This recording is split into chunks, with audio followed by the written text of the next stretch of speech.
Every area of your health gets better if you improve sleep. But nobody knows how to.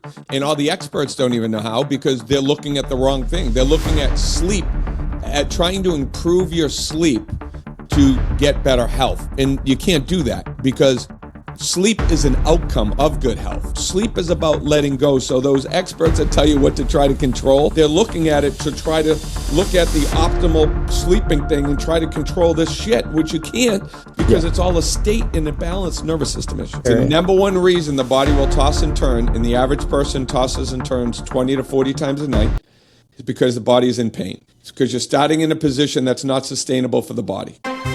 Hey everyone, Derrick Hines here. Welcome to the podcast where I'll share with you the patterns, insights, research, and technologies that we use in my own pain and performance practice to help people improve their health, speed their healing, and increase their longevity. Thanks for listening. I hope you enjoy it. Dr. Peter Martone, welcome to the Pain and Performance Podcast, man. Derrick, I appreciate it, man. I love pain in performance, putting those things together, man. Look, a lot of what we try and do is like, it's interesting when you take someone from like wherever they're at health-wise and try and improve it. But what we have found is that pain is a big motivator. We will take more action to improve our health if I have a daily reminder that I need to improve my health. Yeah, no, like I tell people, if the pain of change is greater than the perceived benefit, you will always remain the same, right? Yeah. So what is the sacrifice you're willing to make in order to get to the health goal that you want?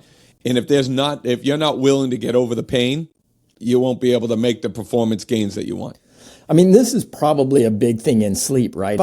Everybody's like, I feel okay. I can drink my coffee and I wake up and I'm stiff and maybe I don't have the energy that I want, but it's not so painful that I'm like, I need to completely change. And it's not until they get to that point. We hear it all the time. Somebody's like, now I'm hurting. Now I'm not sleeping. Do I need a new mattress? What do I need? Now it's painful enough. And you're like, you probably could have changed this a while back. We're a culture of waiting too late to make decisions in that.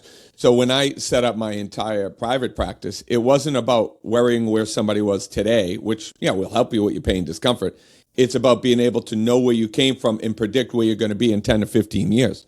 My oldest patient started with me when she's 80. She's actually 105 right now. You're talking about longevity. She's still dancing. She walks without a walker. This is life and longevity. So people align, I would say, with people like us that want more performance. They want more out of their life. And with me, I want to be able to improve your performance in bed so that you can improve your performance during the day. That's no pun intended. I do want to sleep with everybody in America only for 10 minutes, though, because once you fall asleep, you're out. And then the body takes over. So it's about getting everything set up correctly, getting people over the pain so that they can have the performance they want in the bed. Yeah, I love that. I mean, we've talked a lot about sleep on this podcast because I think if we're looking at like foundational health pillars, sleep is one of the biggest health multipliers you can see. Every area of your health gets better if you improve sleep. Yeah, but nobody knows how to. And all the experts don't even know how because they're looking at the wrong thing. They're looking at sleep, at trying to improve your sleep to get better health. And you can't do that because sleep is an outcome of good health. Healthy people sleep better. It's not the other way around. You don't sleep better and then become healthier, right? And there are different reasons because sleep experts look at the science of when you close your eyes, what's happening to the brain, what's happening in the body. That's all important. But if you can't get the sleep because you're never told that they only give you the pie of they only give you like the slices of the pie and all of the advice is good, but they miss the crust. And that's why I am so excited to be on this podcast and hundreds of others because we're getting the information out to the people that are going to make the real changes because they're willing to get past that pain to get to performance. Yeah, it's always a challenge when I'm working with a patient to help them get better sleep for that purpose.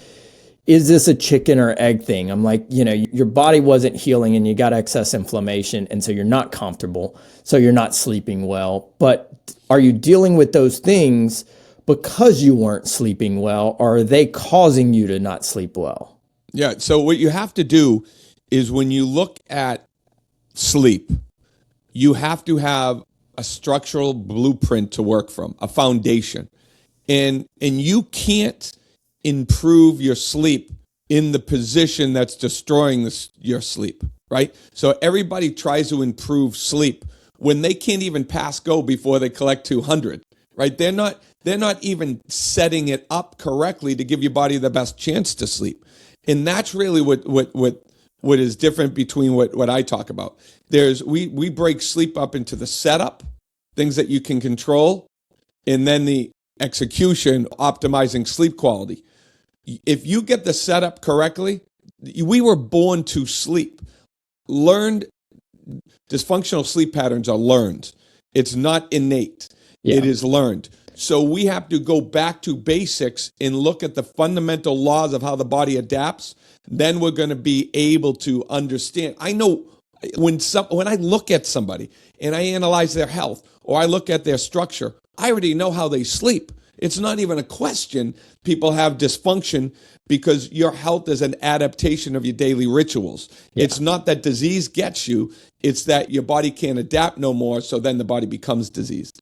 Yeah, we're going to unpack all of that. I love that. You brought to mind like the idea that we try to sleep better. And like, that's almost like even that statement, I forget the comedian who gave the commencement speech, but one of the things, I feel like we should put sleep in this list. One of the things he said is he was like, happiness is like an orgasm. The more you focus on it, the more it goes away. I feel like it's like happiness and sleep are like an orgasm. The more you focus on them, the more they go away. Can you try to sleep better? Does that make sense? It's almost like sleep should just happen. Yeah. So, all right, let's look at that from a neurological standpoint. And I'm talking about an autonomic nervous system standpoint. In an autonomic nervous system, as you know, you have basically different states. So there's different divisions that control your organs. You have what's called the sympathetic division, which is when you're going to run from a tiger. That division has to keep you alive to survive, right? So what has to happen? Blood goes to the musculoskeletal system. Heart rate increases. Cardiovascular rate increases. That's your awake state. That's sympathetic state. Your sympathetic nervous system is designed to keep you awake, engaged, functioning during the day. Well, the opposite of that is your parasympathetic nervous system, which is complete opposite. It's your thrive nervous system. So what has to happen? Your heart rate slows down. Your respiratory rate slows down. That's where you sleep. That's where you heal. That's where you grow. That's where your immune system is, your digestive system is controlled by, and your hormones. So it's no coincidence that when somebody has a digestion issue, they have a hormonal imbalance or vice versa. So you have awake state, and then you have sleep state. Your awake state emotions is all about control, anger, hate, envy, right? Your parasympathetic nervous system emotions or state is about letting go, love, caring, gratitude, relaxing into those emotions. So when you look at trying to control sleep, it's completely the effing opposite because you are in a sympathetic dominant state, which you can't control sleep. You have to sleep as opposite. It's about letting go. Right. So sleep is about letting go. So those experts that tell you what to try to control, they're looking at it to try to look at the optimal sleeping thing and try to control this shit, which you can't because it's all a state and a balanced nervous system issue. I think you said that way better than I did, but it does fall in that, you're trying to control something, and as you try to control it, you're doing the opposite of what needs to happen that would lead to sleep. I'll tell you a story real quick, and I think it'll kind of add to that. I had some friends, it's a husband and wife, who maybe it was 2 years ago now, got each other Oura rings for Christmas. And they started, kind of sharing their sleep scores with me over the next few months. So they started using it in January. And their sleep scores were pretty similar. I think hers were maybe 5% better than his. And so we were just kind of talking about optimizing sleep. And about maybe June of that year or July of that year, she started doing something that when we looked at it in August, her deep sleep had almost doubled. And I was like, what in the world did you do? Because like he was like, look, we're eating the same, we exercise the same. We've got 6 months of data that looks identical. And then hers spikes up. And I was like, what is she doing? She started doing a daily online meditation challenge. Had never done it before. So she's doing like 20 minutes of meditation every morning with this like little group, and they're tracking it and they're kind of teaching them meditation. 30 days into that, her deep sleep had doubled, pretty close to it. And you say that and you're like, what is meditation? Like part of that is the observation, letting go, not like trying to control these things, letting thoughts kind of pass. Like, obviously there's a bunch of types of meditation, but it goes to like, she was strengthening that muscle, if you will, and her sleep like just skyrockets for it. What's your thoughts on that? Is that something that you have seen in the past? What's the organ, do you think, or the system that you can accurately monitor to know if you are in a survival state versus a parasympathetic state? Well, that organ or system is your heart, right? Yeah. So when you have to run from a tiger, which everybody controls, nobody needs to control getting away from an animal because you're going to be able to do that. Most people, where they have dysfunction, they have to control digestion, healing, right? People can't let go. So the functional thing that has to happen in a body in order to sleep is the heart rate needs to rise or drop. Obviously, it needs to drop. So anything that causes your heart rate to elevate is under sympathetic control. Anything that causes your heart rate to drop is under parasympathetic control. Parasympathetic control is sleep. So if you are exercising, which we can all control when we're going for a run, what you're doing is you're strengthening your sympathetic nervous system, which nobody needs help doing. Not today, right? People need help being able to shut the sympathetics off and drop the parasympathetics. So if the parasympathetic nervous system is the nervous system that drops your heart rate, if you can drop that heart rate effectively very quickly in the first third of your sleep cycle, you're going to get really good deep sleep. Core temperature is going to drop, respiratory rate's going to drop, and heart rate drops. You will then improve your HRV. And the only way to do that functionally, and I'm going to give you some other tips, is to be able to do daily practice of dropping your heart rate. And that's why I like meditation.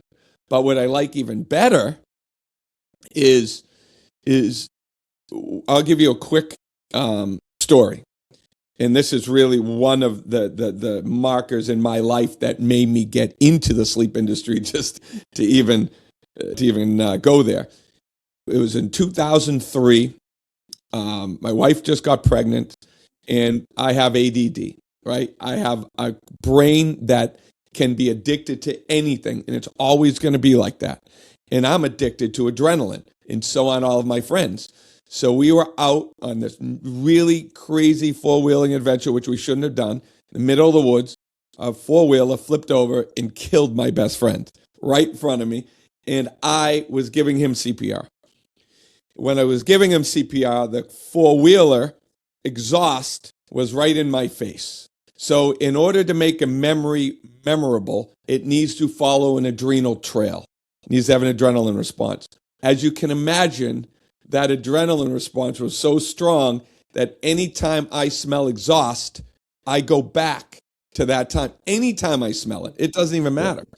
So that is the link between the olfactory and the brain. So the nose, the olfactory senses in the brain.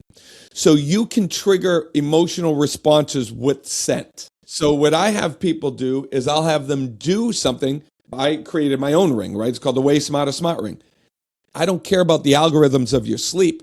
The only thing I care about is if you can control a 10-point drop in your heart rate by doing a 5-minute meditation. And if you can drop your heart rate by 10 points in 5 minutes. Every time you do it, you take a scent and you put it under your nose while you're doing that 5-minute meditation. Then you do that every day for 30 days. Now your subconscious brain is connected to go parasympathetic when exposed to that specific scent. Then that training, coupled with sleep, then you can train the subconscious brain to go parasympathetic when you're sleeping. That's brilliant. That's brilliant. I think I messed that up one time. So I got a candle, and what was it called? It was called old leather or something like that. Yeah. And I'm like in the final editing stage of my book as we speak right now. This was like 4 years ago. And I had heard that you should use a scent when you go to write your book. Same thing. It's going to get you into that creative state. And like the first 3 or 4 times I was writing it, I'm still seeing patients. So I'm getting home and it's like, 7:30, and I'm trying to focus on writing the book. Well, naturally, I'm kind of getting tired. And I would light the candle and I would do my whole thing. And, I got 30 minutes and my eyes are just closing on me. And then on my days where I had blocked the whole day to write, I would light my candle and 30 minutes in, I'm like, man, why am I so tired? I'm just sitting here. That's brilliant, by the way. I've not heard of someone use that sense to tap into the parasympathetic nervous system consistently. Now you got my creative juice. I'm like, can we use that with pain? Can we use that with? So that's brilliant. There's some in my Way Better Sleep Academy. I have a very systematic approach I put people through. Right, we call it the Way Better Sleep Protocol. And first, you can't improve what you don't track. That's why we created the Way Smarter Ring. And then, even before we talk about sleep, we need you to understand what your heart rate's doing during the day and what your heart rate's doing at night. Then we subconsciously program you to optimize your heart rate. That's step 1. We haven't even talked about sleep yet. And then the next thing we do is we talk about sleep setup, because you can't improve sleep in the position that's destroying your sleep. And this is the first. I created this concept and nobody else is even talking about it, right? Because they don't functionally understand the neurology, that they understand the brain, but it's like the MD today on the news, which drives me crazy, says, is this on? Oh, good, yes. Cold weather does not contribute to colds. You cannot get a cold from cold weather. What we see is viruses proliferate more in the cold weather, so you want to wash your hands. This is asinine. This is outside in philosophy. That can't be further from the effing truth, because, listen, our bodies adapt to external stresses. We call it the allostatic load, and there's a hierarchy of stresses. So you're telling me, remember, we have sympathetic stress and parasympathetic, right?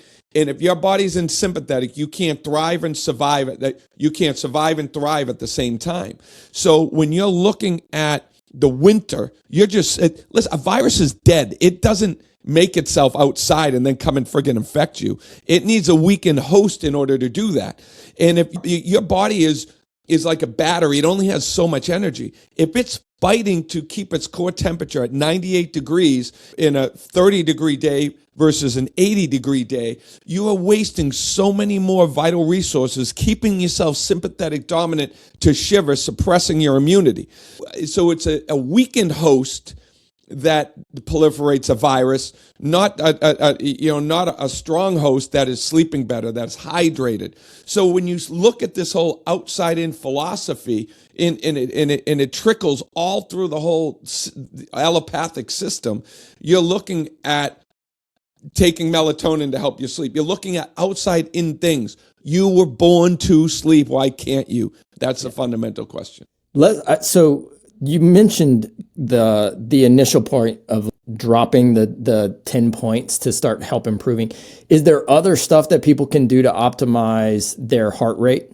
So, optimize it. There's a lot of things, but the way that we do this is, first thing we want to do, because the biggest problem somebody has is to stretch or strengthen the parasympathetic muscle. You do that through 30 days of training, right? Okay.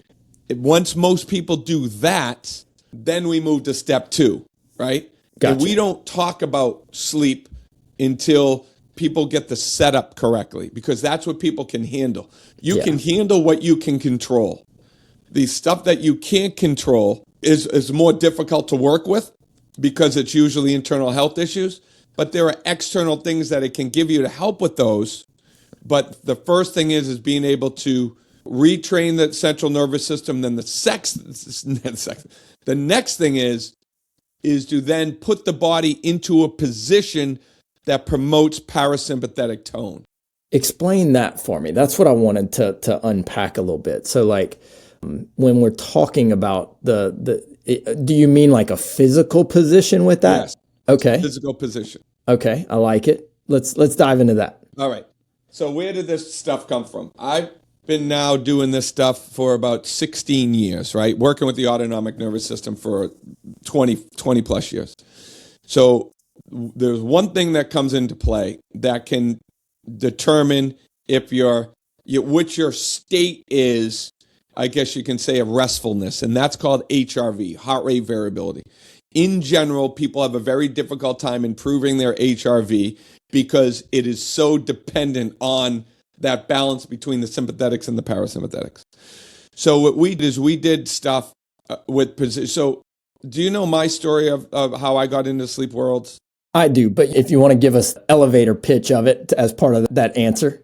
So 2003, my best friend died, went into a depression, started drinking a lot, didn't sleep for a year, heavily medicated myself with alcohol. It was just a bad place for me, right? Because the reason why alcohol helps is because you can control alcohol and it shuts your brain off for you, right? Because I couldn't shut my brain off myself. I needed a substance to be able to do that. So got through that, started doing coaching personally, started figuring out all my old shit when I was a kid and why I was a mess in the head and all that stuff, unpacked that. Then I started sleeping better. I'm like, oh my God, this is great. So then I started working with all these kids with ADHD, right? Not even thinking about anything with sleep until another accident happened to me. And then finally another accident happened, is I blew out my disc, my lower back. So I blew out my lower back, herniated my disc when I was 39 years old, right? Happy 40th. Yeah, yay. Yeah, I can't even walk. My they say you fall apart. Is numb. And so my entire leg is numb. And I'm like, how did it get to this? I've been in pain my entire life. I've been a chiropractor my entire life. And now I'm laying in the emergency room, hooked up on Dilaudid, not fearing if I'm ever going to be able to bike again. What's next? So I get out of the emergency room and I start reviewing x-rays. 1, 2, 1,000, 2,000, 3,000. And I've put in all these x-rays together and I knew that there was a pattern, but I just established a pattern that I never learned before. That I didn't have a back issue all these years. I had a neck issue because body posture adjusts to head position. And that's a law. It's called the writing reflex. So because I had this forward head posture, I picked up there's a ligament that goes from here to here. It's called dura mater, right? And it goes from there all the way down. So as the head comes forward, the body twists. And it does that through a muscle called the psoas major muscle.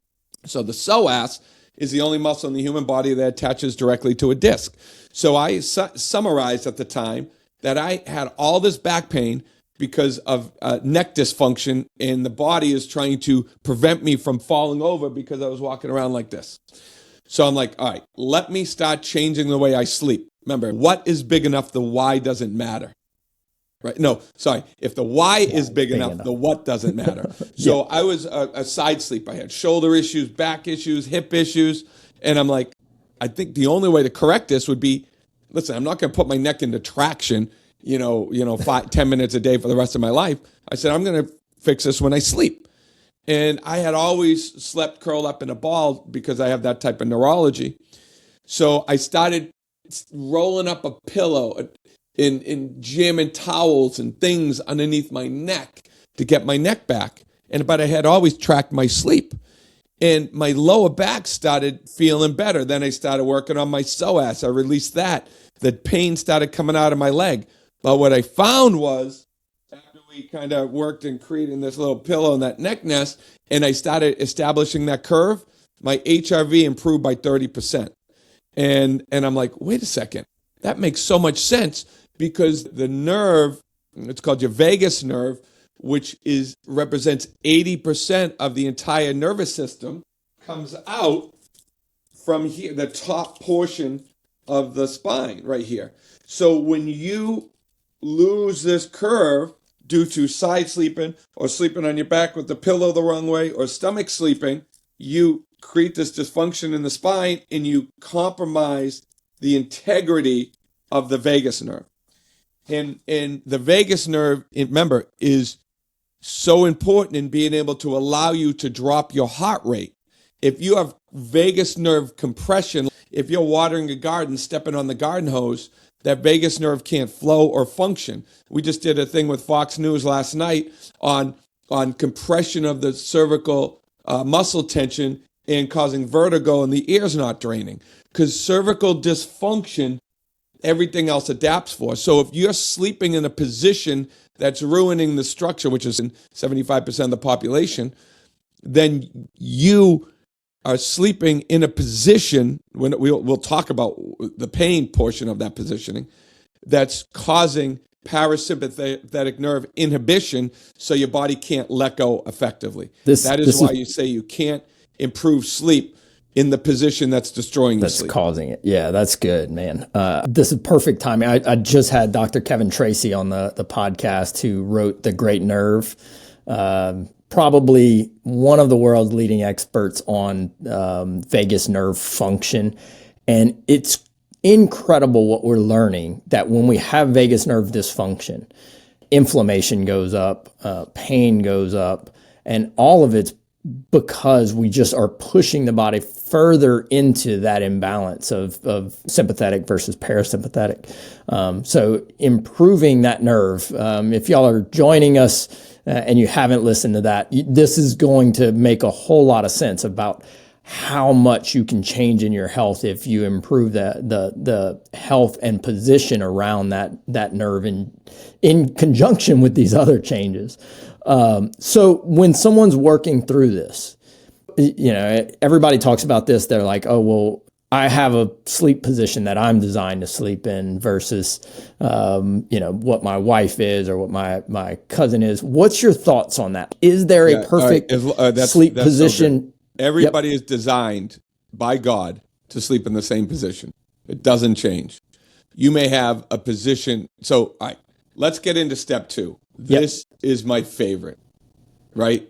Align your setup. So first one we have is track and rewire calm. Step 2 is align your setup. This is the step that is the missing, it's the missing leg of the stool. It's the crust that I believe it helps the crust the most out of any other advice that's out there.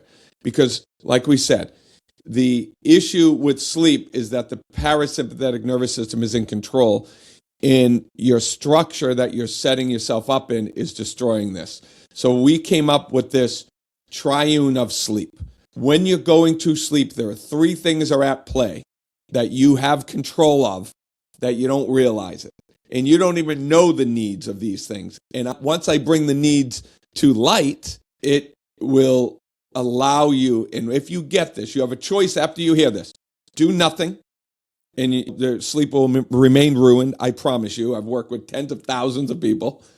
Or adapt the triune of sleep and align them in the way that I tell you, and you are going to sleep better tonight if you're able to do this. Okay? Yep, love it. 3 needs. Each one of them has a different need. We have the conscious brain, the subconscious brain, and the body. They all have different needs when going to sleep and during sleep. So the body is your body. All the body wants is it doesn't want to be in pain. It wants alignment. That's all it wants. It doesn't care. It wants its body weight distributed over the greatest surface area. That is a law. It wants, if you distribute, because gravity's working on you, and when you're horizontal, your greatest surface area that puts the body into a more aligned position would be what position, if I ask you, Derek? Where you are covering the Where most your surface body area, weight is distributed over the greatest surface area. fully on your back, most Has to be on likely. your back. Less pressure points. If I'm like this, what happens? Yeah, More you've pressure shrunk points, down. right? I mean, you could probably pressure. cut that into a third of surface The area. number one reason the body will toss and turn, and the average person tosses and turns 20 to 40 times a night, is because the body is in pain. It's because you're starting in a position that's not sustainable for the body. Okay? All right. Now, the second need is the subconscious need. The subconscious has one need when you're trying to sleep. It wants to feel safe. It has a subconscious need for safety. That's why we curl up in balls, right? Because the subconscious is controlling this. Now, the third need, which is the conscious brain, it's the stupid brain. It's the brain that screws everything up. It's the brain that's listening to all their doctors and therapists and people and their experiences, and they're like, I like to fall asleep on my side. This is the side I feel comfortable in. You don't feel comfortable because the body is deciding comfort. What you feel is safe because the subconscious brain is controlling it, telling the conscious brain that this is a safe position. This is an unsafe position. Yeah, so left open. what we need to do with the conscious brain is give people tips to be able to let go. That's all the conscious brain needs to do. It needs to shut off, get out of its own way, stop screwing everything up, and let go. It needs to trust, it needs love, it needs gratitude, it just needs to go to a state that we're not programmed to go to, right? So this is how you do it. You put the body into alignment. This is aligning the triangle because most people start with the conscious thing of safety and then forget about screw the body. Who cares about it? And it's like this. It's like, I'm going to toss and turn you all night long because you were disrespecting me. That's why. So what I do is I say, listen, I don't need you to be a side sleeper, back sleeper, stomach sleeper. I don't care because you're not in control.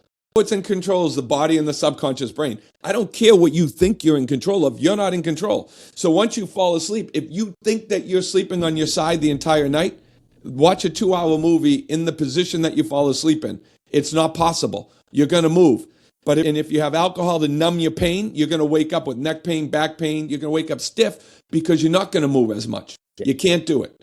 So we got to get that asinine thinking out of our brain. I'm sorry, I'm super passionate about this because I work with so many different people, and everybody. The reason I'm talking directly to the people that have the same problems, right? Because everybody has the same issues, and I had these. So if we're laying there, is this where like mattress would come in? You would say, okay, this is the position you need to be in. And I think maybe a lot of people, as you're saying that, what they do is they change their position to match, let's say, mattress or like pillow stuff, when maybe it should be the opposite. This is the position I need to be in. I need to change my pillow and mattress to match that, to get me comfortable in that, and just try as many different ones as I can, saying, here's my position. Can I tolerate it on this mattress density type position? All right. So that's a great point. Most people, it doesn't matter because what's going to happen is falling asleep in the position that I want you in has nothing to do with pain, because you might wake up in pain and then your body will turn. But if your body weight is distributed over the greatest surface area, there's much less of an issue. All I need people to do, I don't need you sleeping like that. I just need you falling asleep like that. So I only need you in that position an hour or two a night. I don't need you in position. I just want you in that position during your deep sleep cycles. And you're going to be like, how do I know about my deep sleep cycles? The point is you don't, right? You don't have to control everything. This is a control freak I'm talking about. All you have to do is fall asleep in the positioning that I'm going to show you and tell you to. And what you do is you put the body in alignment. And listen, we have programs that help people do all this, right? So you can go home and try it on your own, or you can hire a professional that walks you through it. You can try it one way. If it doesn't work, then come into our programs. But all you need to do is put your body into alignment, create safety for the subconscious brain. So I have people take an animal sleep avatar test, and I quantify them into either a gorilla, an armadillo, or an ostrich. And based on which avatar you are, I teach you what your subconscious need for safety is, and I give you different tips based on the avatar to create safety, because your body doesn't know the difference when you fall asleep between pressure and positioning. You consciously think, oh no, I'm a side sleeper. No, you're not. You're a safety sleeper, and your body likes that safety. So whether you like the side of the bed against your face, or I put your neck into alignment and I put a towel against your face, when you fall asleep, you don't know the difference.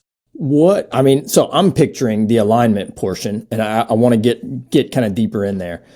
I'm picturing the alignment portion as like, flat on the back. If I've got tension, I'm trying to spread that out as much as I can. Like, I've got some patients that I would be like, okay, like, if your psoas is so tight while you're there, maybe in the beginning, we need to give you a little reprieve on that so that it's a bit more comfortable, but we're still putting you into alignment.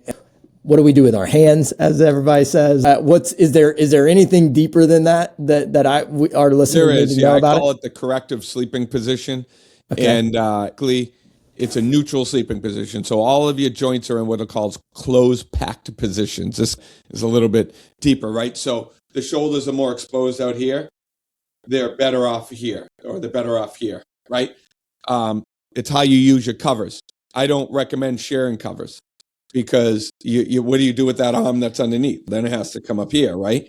People like to be on this side because their arm's here. Well, what do you do when you're on your back? Well, if you have your own covers, your arms are out of the covers like that, right? So there's definitely more nuances, while you're doing this, but your feet should be out of the end of the covers.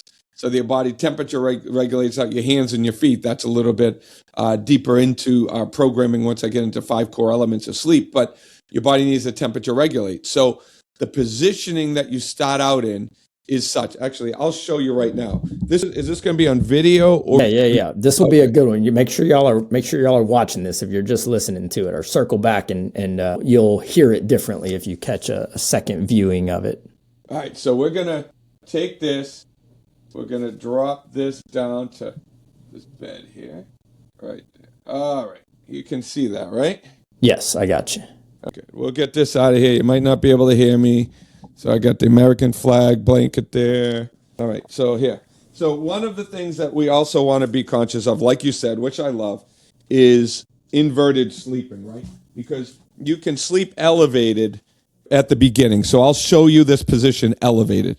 And I'm using a pillow that we call the neck nest, and it's one of the pillows that we created. All right, so put one neck nest here. So if you can imagine, I have 2 pillows down right here, right? So if you can see, I have a regular soft pillow here, and I kind of have this neck nest here. You can use just any other pillow down here. It doesn't have to be a neck nest. Then I'm taking a neck nest and I'm putting it on the back pillow. Well, what am I doing right now? I am creating this elevated sleeping position to kind of get into. So this, like you said, takes pressure off of that psoas or that lower back by increasing the angle, so you're not just staying completely flat. We have people, a lot of times people can't get completely flat, so we have them work on their balance first because the neck can't get into extension. Yeah. So this is what we're going to do here. We are going to... Hold on, I'm trying to do this here. Then I'm going to take a neck nest and I'm going to put it under my neck, and then I get my neck back into extension. So right now what I'm doing is I'm looking straight up at the ceiling. The neck nest is under my neck, not under my head. That's really important, because when you support something, you make it weaker. So I want the weight of my head to create this weight so that distraction starts to improve the curve in my neck. Yeah. And then we take the covers, and what I do is I take my covers and I put them underneath my chin to keep my neck back and to keep my mouth closed, and I have my hands and feet out of the covers. That is my positioning that I teach people. That's great. And I'm glad you showed that, because I think a lot of people will think whenever they're like, oh, I'm laying down and I'm trying to cover the most surface area, they think, hospital bed, laying flat, and I'm in this full thing, and they're like, that hurts. And you're like, okay, the whole idea is to start there and then build in the pressure relief so that it is very comfortable for you. Well, and also remember, your body is going to move out of a position when it's in pain, right? So I had a patient today. He came in and he said, "Listen, I didn't believe you. I just want to let you know. I know you told me it was too early to start on my sleep because he has some cervical disc herniation." And he's like, "But I went ahead and I did it." And I'm like, "I know. That's why I tried to tell people not to do anything at the beginning." But he's like, "I can't believe it. I stayed on my back for 5 hours. I got the best sleep ever last night." He's like, "I didn't think I could even do it. I just forced myself to do it. Next thing you know, I wake up and I had to go to the bathroom. I was on my back the whole night." I'm like, "I know. You could put a glass of water on my chest. I don't toss and turn. I don't move at all during the night." And people tell me that it's impossible. It's not impossible because you're not in control. You know, if you can look at alignment and you can then look at the law of look at the reasoning of why the body tosses and turns, and then all your professionals are telling you to friggin' side sleep because a study was done on rats in 2015 looking at lymphatic drainage, and they then therefore attribute the rat spine structurally to the human spine and make the assumption that the human spine should sleep in the same position. I can't make this shit up, where research is not all what it's cracked up to be. It's what are they ignoring to me is what's important. So that's why I looked at that study. When we go deeper into this, so if people are listening to this, they're like, I've got position. Is there any consideration that we need to lead towards breathing? Sure, yeah, it's a huge consideration, because when people sleep on their back, one of the issues is that it can make sleep apnea worse. It can make people snore more. So you have to be able to have the conversation about snoring and sleep apnea and airway management. Mm-hmm. That, like I said, we do talk about that deeper into the core elements of sleep, because airway is really big. Taking your tongue, sucking it to the roof of your mouth. If your palate's not wide enough, that's an issue in life anyways. So sometimes you need some dental work. So they make up appliances. Where I'm flying out tomorrow to an appliance company in Las Vegas. They have the first FDA approved MAD, mandibular adjustment device, to be able to improve and open up airways. So it's a big thing, but it's not. The reason why we're in this place is because we're destroying our structure of our sinuses and airways, because we're sleeping, compressing them all night long. And due to Wolff's Law, you're compressing the sinuses because bone restructures based on the stresses applied. So we have to go through the pain for the performance.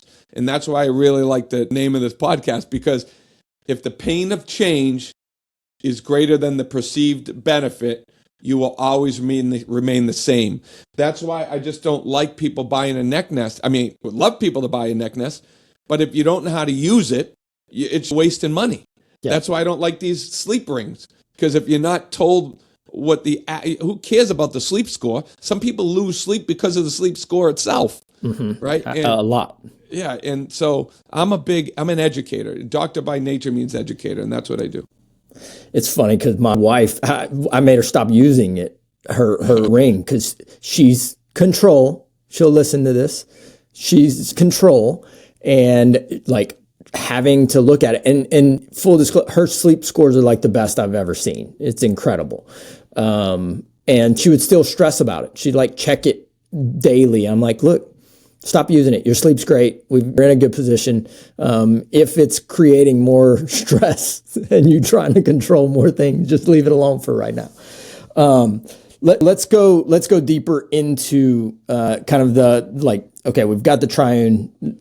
What's next? How are we continuing to improve this area of our life? Right. So what we have is, in the triune, we have the body, right? We put the body in alignment. Yep. Then we created safety for the subconscious brain. We create safety for the subconscious brain using pressure. So I want people to either use a sleep mask, pressure against your eyes, pressure on your forehead, pressure on the side of your face, put a pillow up against you. Create that cocoon of safety by using pressure. That is started something years and years ago called the head garage. I would take a pillow and I'd put it right over my head. And because that pressure is like an ostrich sticking its head in the ground, it feels safe. So your body doesn't know the difference between positioning and pressure. I need to tell you this before, not to cut you off. Like the whole thing you're telling me right now is reminding me. So when I was in PT school, I fractured ribs, I think 4, 5, and 6. And of course, sleep position was just like laying down was like a 30-minute process for me to find it. And what I found was like I had pillows everywhere. I was slightly elevated to take a little pressure off. I had pillows laying like right on the sides of my head, and I had like a little neck roll. And if I got into that perfect position, it took some finagling. I looked like I was like almost in like a casket with stuff all around me, but I could get to where the pressure was off the rib and I would fall asleep. What I found was like, as I was healing, I was like, I'm getting the best sleep I've had in a long time doing this. Now, I forgot all about that, but as you're telling me, like the vision of that is coming back, that I had these pressure points. I needed all these things probably so that I could, one, offload the actual structure of the fractured ribs, but also to tell my nervous system, like, it's okay. Like, I know you've got stuff going on, but you can relax. We're safe there. Sorry to cut you off, but like, you're telling me that. I'm like, I've done this. It was because the pain was really bad, as you said. But is the pressure different per person? Like you talk about kind of each person's neurology. Yeah, it's based on their avatar. Okay. So what we're doing is if they go to drsleepright.com, they have people take a free animal avatar test. It comes up right on the first thing that people do. That's how they come into my world, is we identify, what animal they sleep like, and then we help them kind of back in a solution from there. But yeah, pressure, think about a gorilla. It doesn't need any pressure, right? It's just, it's it. Most people, or 68% of people, are armadillos. So you're looking at people need, they like that curl up in that ball type of safety to sleep. And then the ostriches, they need a lot of pressure protection. But it will depend on how we quantify your subconscious brain, your subconscious need for pressure. Gotcha. Love it. But you see how the sleep approach is different. We're not even talking about sleep, right? We're talking about setup. Yeah. And then the next thing, which is the round out the triune, this is what most people have a problem with. And it's shutting off the conscious brain. Like, that's where people can't let go. They can't hand the baton off to the subconscious brain, because the conscious brain's still trying to hold on. Mm-hmm. I can't sleep like this. There's no way. I'm looking at the ceiling. And then they've not given any tips. They'll say, oh, breathe, think about your breath. What does that do? Like, tell me what it does. Well, they're trying to distract the conscious brain. Well, all right, the conscious brain's stupid. I get it. But it knows when it's trying to be tricked. All right? Yeah. So let's consciously trick it. Let's consciously allow it to control something, telling it that it's controlling something, with the ultimate outcome being to let go. All right? So when you look at the sympathetic nervous system, the specific portion of the brain that controls that is called the prefrontal cortex. Right? That's here. That's executive functioning. That is, by nature, thinking, rationalizing, analyzing.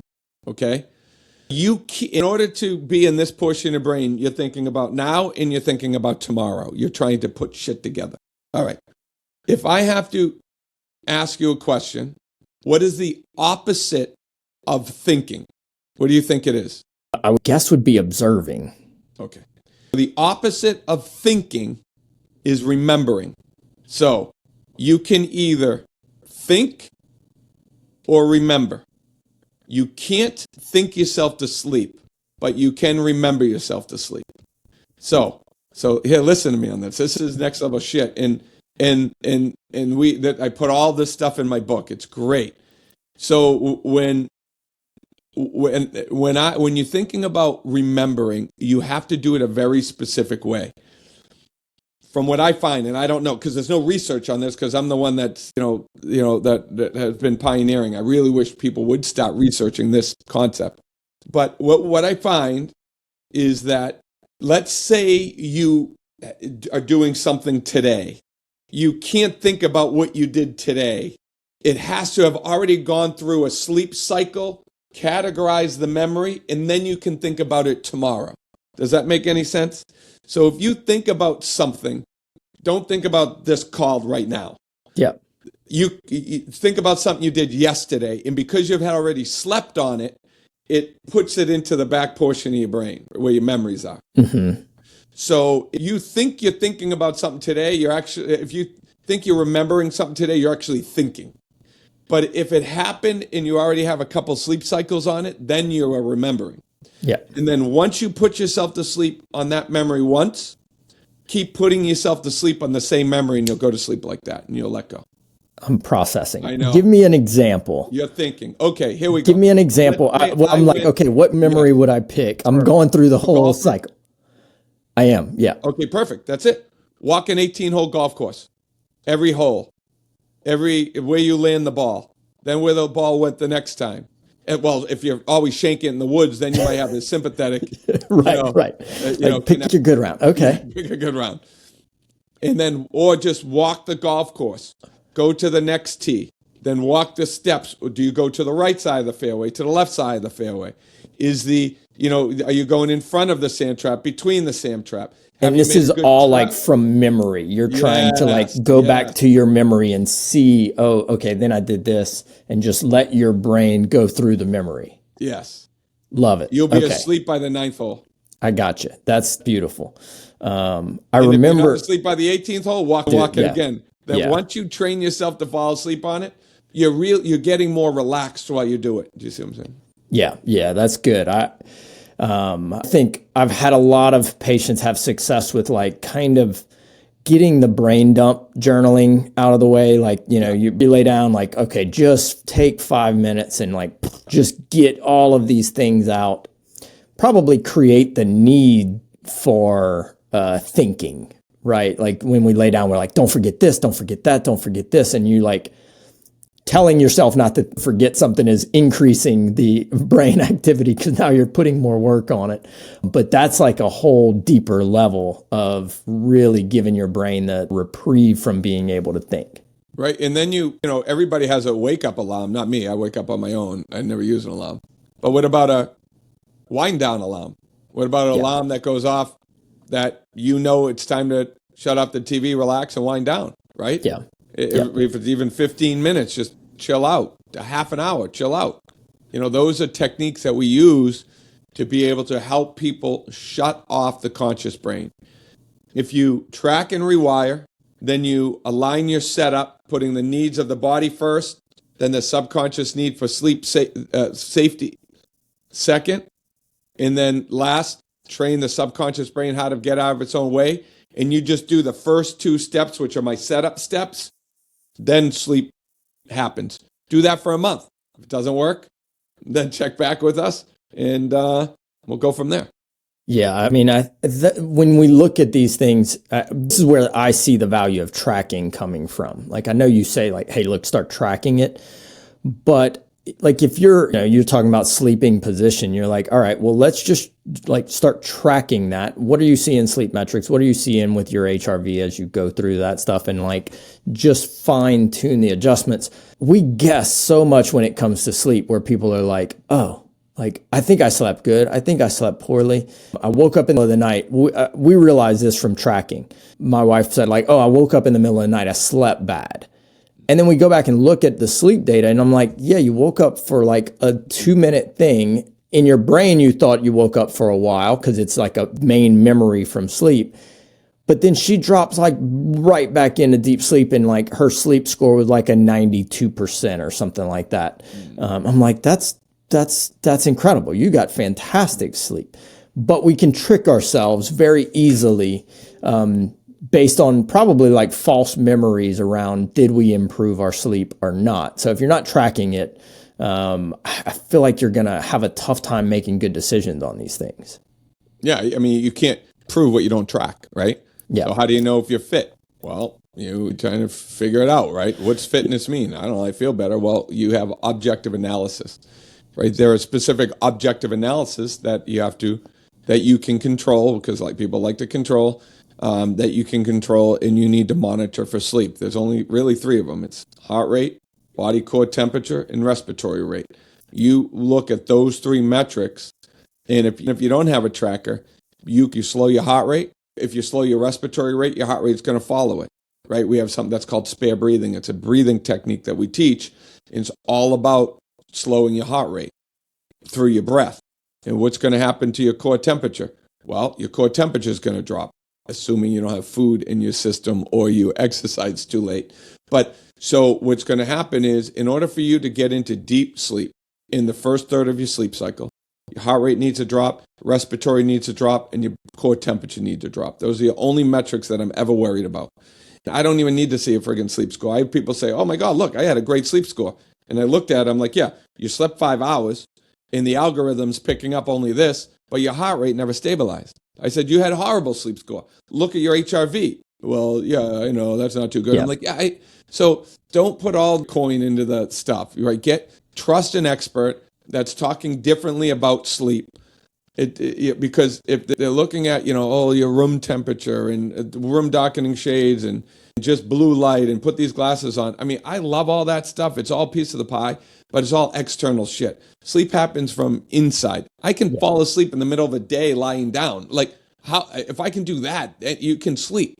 And, and I'm not too opposed with having moonlight in the room, right? Well, and then you wake up and there's sunlight in the room. I mean, you don't always have to darken everything for the rest of your life. So, right. I want people to not blindly listen to recommendations, but think a little bit and have core fundamental principles that you think from. And one of the things is look at facts, look at like anchors. Heart rate has to drop. Respiratory rate has to drop. Core temperature has to drop. That's all parasympathetic stuff. Sleep problems are a sympathetic dominant state. That's all it is. Yeah. And if you can't shut it off correctly, you're never going to be able to sleep correctly. I'm going to ask you this question. You're going to hate it. I'll preface this. We got a bunch of questions from listeners. We're like, hey, we're talking to Dr. Peter Martone. What questions do you have around sleep? And you can imagine what these questions were. My caveat to this question is, if you haven't put a plan together, if you're listening to this, to put into place the things that we've already talked about, then pause right now and then come back to this. What are the little extra things, Peter, that we can do to optimize this? We're doing all of those things. Of course, we got tons of questions on different types of sleep supplements, different types of sleep aids, different types of like light and glasses. What are the things, if people are checking those foundations, what are the things that you have seen to be effective to really move kind of into that like superior level? No, that's a great question, because I'm about optimization, right? Me personally. So body's born to sleep. If you do all of these things, you're going to be sleeping better, right? If you take just the setup correctly. But some people won't be, because there's physiological issues internally that allow them to run hot. They wake up at 1, 2, 3 in the morning. The body's detoxifying. Their core temperatures are elevating. But there are very specific things that wake you up. And what are things that you can do to optimize? I would say one of the biggest things that I do, and think about this, this is all coming from the standpoint that in order for you to sleep, your heart rate needs to drop, and in order to sleep, your heart rate needs to drop. In order to get bad sleep, your heart rate elevates. So look at the things that elevate your heart rate and do opposite what those things are. So stimulants. So caffeine. A lot of people say, oh, I can have a cup of coffee and go right to sleep. You can have a cup of coffee and go right to sleep, but your heart is not stabilizing at night. So you're not getting deep quality sleep. So it's not about quantity, it's about quality. So I would look at the caffeine that you're doing. And then how late are you eating? Because a byproduct of, remember, I told you 3 metrics: heart rate, respiratory rate, but one of them was core temperature. So look at what you're eating, because a byproduct of digestion is heat. So if you're eating late, you're elevating your core temperature, your heart rate's going to follow. And then what's going to happen? You're not going to get deep restorative sleep, and you're going to have nightmares, and you're going to remember your dreams. So there are different things that people can do. So that question's a little complicated, but I would say stop stimulant, or don't have any stimulation afternoon as far as like caffeine. Caffeine's the big one because the half-life of caffeine is 5 hours. So then, and I would say stop eating earlier, and don't have such a big meal close to when you go to bed.